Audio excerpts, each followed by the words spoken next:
सर्वांचं स्वागत आहे. आज इथे आपण उपोषणाच्या सांगतेसाठी आलेलो आहोत. व्हिडिओ साहेबांनी उपोषणकर्त्यांची भेट घेतलेली आहे. आपण या उपोषणकर्त्यांसोबतच चर्चा करणार आहोत. दादा, पहिला दिवस होता. पहिल्या दिवशी आणि आजच्या दिवशी तुम्हाला नोंदीला उपोषणाची काही माहिती किंवा तुम्हाला जे काही प्रतिनिधी असतील किंवा सरकारी अधिकारी असतील यांनी तुम्हाला लिस्ट दिलं, त्यांनी तोंडी सांगितलेलं आहे किंवा तुमचं हे सगळं मागणी आम्ही कबूल करणार आहोत, मान्य करणार आहोत, शासनापर्यंत पोहोचवणार आहोत. आम्ही तोंडी सुरुवात घेतलं, आम्ही लेखी सुरुवातच घेतलेला आहे. 11 तारखेपासून आमचं चालू होतं त्याने आणि आज 17 तारखेला शिवसाहेबांचं लेटर आम्हाला प्राप्त झालं व्हिडिओ साहेबांच्या माध्यमातून. तर त्यांनी अगोदर आम्हाला 15 दिवस मागितले होते, पण आम्ही 15 दिवस त्यांना दिले नाही.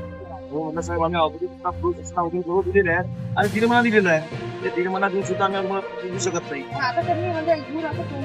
नाही लेखी स्वरूपात. त्यानंतर मग त्यांनी आम्हाला 10 दिवसाचा कालावधी मागितला. 10 दिवसाचं पत्र आणलं होतं. आम्ही 10 दिवसाचं पत्र विधिव साहेबांचं नाकारलं, घेतलं नाही. नंतर आम्हाला फोनद्वारे 7 दिवसात त्यांनी मागणी झाला की 7 दिवसामध्ये आम्ही कारवाई करतो. कोणता दिवस आहे? आज 5वा दिवस आहे. 5वा दिवस. हो.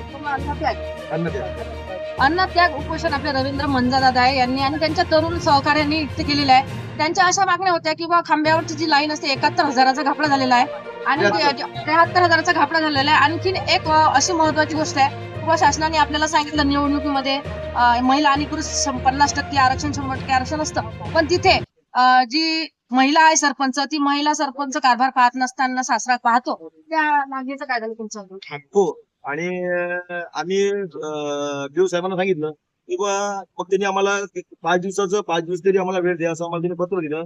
पण आम्हाला जे काही वरिष्ठ आले त्यामुळे आमचं त्यांचं मान सन्मान करणं आमचे कर्तव्य आहे. 5 दिवसाची त्यांनी आपल्याला मुदत दिलेली आहे. इथे उपोषण सोहळ्यासाठी आपल्या तालुक्याचे तरुण तडफदार आपले अध्यक्ष मार्केटी शिंगोडे दादा सुद्धा आहेत, आपले काका सुद्धा आहेत. त्यांच्यासोबत आपण चर्चा करूया. दादा, तुम्ही उपोषण करताना द्यायला आलाय, नेमकं तुम्हाला असं वाटेल का 5 दिवसांनी यांची म्हणजे दखल घेतली जाईल म्हणून?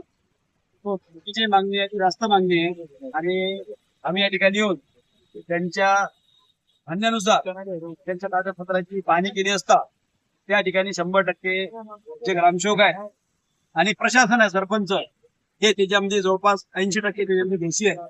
कारण आजकाल सगळ्या पोर्टलवर फोटो वगैरे सर्व विकास कामाचे टाकले जातात. त्यांनी जे फोटो टाकलेले अपलोड केलेले आहेत आपली पंचायत या वेबसाईटवर, त्याच्यामध्ये ते फोटो खोटे आढळले आणि आम्ही त्यांच्याशी चर्चा केली असता त्यांची जी मागणी आहे, त्यांचं जे उपोषण आहे ते उपोषण हे योग्य उपोषण असून त्याची दखल म्हणून या विभागाचे लोकप्रिय कामगार मंत्री महाराष्ट्र राज्याचे यांच्यावर आम्ही त्यांना सांगितलं आणि त्यांनी सांगितल्याप्रमाणे त्यांनी या पंचायत समितीचे व्हिडिओ असतील या व्हिडिओला सूचना केल्या किंवा त्यांचं जे उपोषण आहे त्या उपोषणाची दखल घ्या, त्यांना तुम्ही लेखी स्वरूपामध्ये उपोषणाची दखल आणि लेखी स्वरूपी असं दादांनी सांगितलं आहे. आपले सगळ्यांचे राज्याचे कामगार मंत्री आकाश दादा यांचे प्रतिनिधी म्हणून दादांनी इथे उपोषणाला भेट दिलेली आहे. तसेच त्यांच्या मागण्या सुद्धा दादा म्हणतात वाजवी आहेत, कारण की वाजवी मागण्या असल्याशिवाय उपोषण होतच नसते. आपण इथे आपले वरिष्ठ काका आहेत, काकांशी सुद्धा बोलूया की काका तुम्ही पण उपोषणाला भेट दिली, नेमकं तुम्हाला असं वाटतं का की या तरुण पिढीचा आवाज शासन ऐकेल म्हणून?